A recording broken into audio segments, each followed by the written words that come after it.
দাও।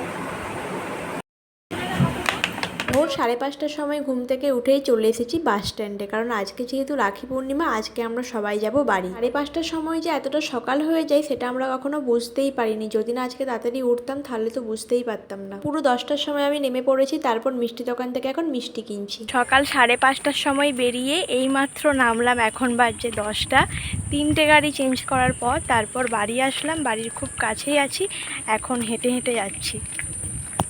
আর আজকে বাড়ি আসতে অনেক প্রবলেম হয়েছে, কারণ নবান্নতে বন্ধ ছিল, তো সেই জন্য অর্ধেক গাড়ি চলছিলই না। বাড়িতে আসার সঙ্গে সঙ্গে খেয়ে দিয়ে স্নান করে পুরো ফ্রেশ হয়ে গেছি, কারণ এরপরই সবাইকে রাখি পরাবো। তো এখনও পিসিমণির ছেলে আসেনি, সে আসলেই তারপর রাখি পরানো হবে। বলতে বলতে এসে হাজির। তো এবার আমরা সবাই মিলে রাখি পরাবো।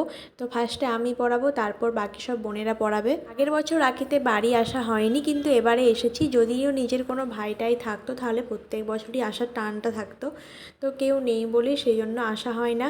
তো এবারে যেহেতু ছুটি ছিল, তো সেই জন্য চলে এসেছি আমরা সবাই মিলে। প্রথমে আমি ভাইকে রাখি পরিয়ে দিচ্ছি, তারপর দাদু স্নান করে আসলে দাদুকে রাখি পরাবো।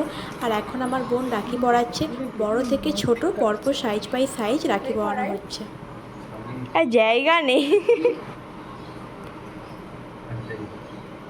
হাতটা ভর্তি হয়ে গেছে।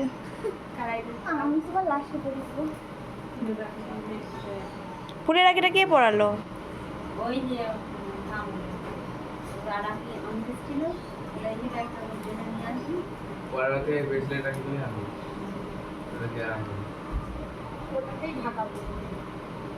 ছিল খাওয়াচ্ছি তোদেরকে, দাঁড়া। যে না রাখি পরাবে তাকে গিফট দেওয়া হবে না। আমি পড়ি দিই কি আশীর্বাদ করছিল সব বাচ্চা। এই রাখিগুলো ছিল বলে তোমাকে সেভাবে পড়াতে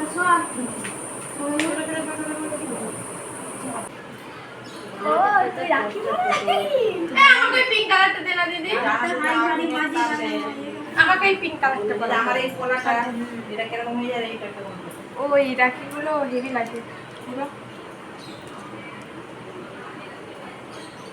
আমাকে দে না দিদি। আরে আছে, আমার তো অফিসে পড়াতে হবে না সোমবার, সবাইকে পড়াচ্ছি দিদি।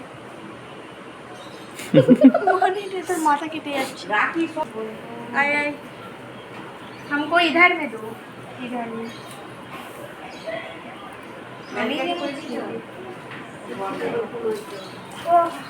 এটা কে ভেঙেছে বল না? আমি মাকে বল ভাড়াটা দেব। বিকালে ইয়াকে পড়ি দিয়ে ওই এটা এই ভিডিওটা বন্ধ করে দে, দিয়ে হচ্ছে পেছন দিক দিয়ে পড়িয়ে ভিডিও ব্যাক টু। তো আমরা সবাই রাখি পরে নিয়েছি, সবাই ভাই ভাই রাখি পরে। আমাদের যেহেতু ভাইটাই কেউ নেই, একটাই আছে পিসিমণির ছেলে, তো ওই জন্য আমরা বনে বনেই রাখি পরেছি। হাত দেখা, এই যে হাত পুরো ভর্তি হয়ে গেছে। খেলাও খেলাও, আজকে তোমাদেরই দিন। বেশি মিষ্টি খেয়ে যায়নি, পরে খাবি। ভাই কয়টা আমাদের দিন, জামাই ষষ্ঠী আমাদের দিন। সত্যি আমাদের শুধু দিন নাই।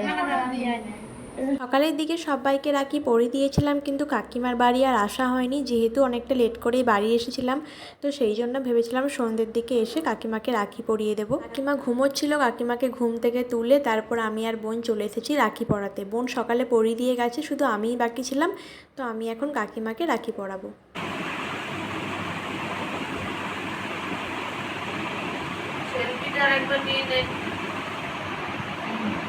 হাই এভরিওয়ান, গুড ইভিনিং সবাইকে।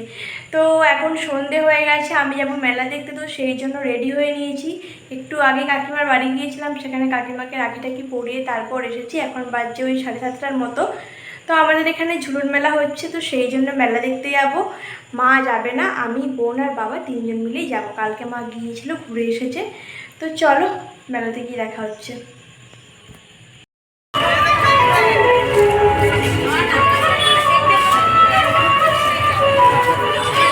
আমরা মেলাতে চলে এসেছি, আর প্রথমেই চলে এসেছি মন্দিরের সামনে। এখানে খুব সুন্দর করে ঠাকুরের থিম করা রয়েছে, রাধাকৃষ্ণের ছোটোবেলা থেকে বড়োবেলা পর্যন্ত এখানে দেখানো রয়েছে, আর খুব সুন্দর দেখতে লাগছে। আজকে যেহেতু রাখি পূর্ণিমা, তো সেই উপলক্ষে মেলার মধ্যেই পায়েস বিতরণ হচ্ছিল। তো আমি আর বোন দুজনেই 2 প্লেট পায়েস নিয়ে নিয়েছি, কিন্তু এতটা গরম ছিল, খেতে গিয়ে জিভ পুড়ে গেছে। এখন সকালবেলা আরে না, মানে ওরকমভাবেই ডেকোরেশনটা করা হচ্ছে। আমরা চলো মেলাতে আসছি, আমার যথেষ্ট বড় হয়েছে। আমরা একটু ক্লিপটা একটু ভালো করে লাগিয়েছি না, খুলে আছে, খুলে নি চল লাগা না রে। তো আমরা দুজনে এখন মেলা দেখছি। মেলার মধ্যে একটা রাক্ষসের থিম করা হয়েছিল আর সেটা দেখে খুব ভয় পাচ্ছিল বাচ্চারা।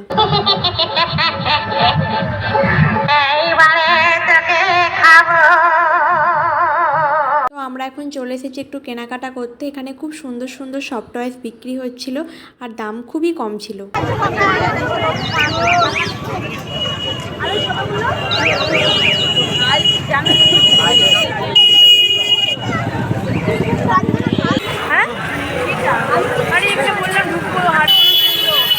একটুখানি ঘোরাঘুরি করেই তারপর আমরা বাড়ি চলে যাব বলে ঠিক করে নিয়েছি, কারণ আমাদের সেরকম কোনো কিছুই কেনাকাটা ছিল না। তো মেলার মধ্যে কোনো কিছুই আমরা খাইনি, কারণ মেলার খাবার আমার খেতে ভালো লাগে না। তো সেই জন্য মেলার পাশে একটা রেস্টুরেন্ট ছিল, তো সেখানে চলে এসেছি। এখানে এখন খাবার অর্ডার করেছি। ওটা একটু দিয়ে দাও, আমারটা একটু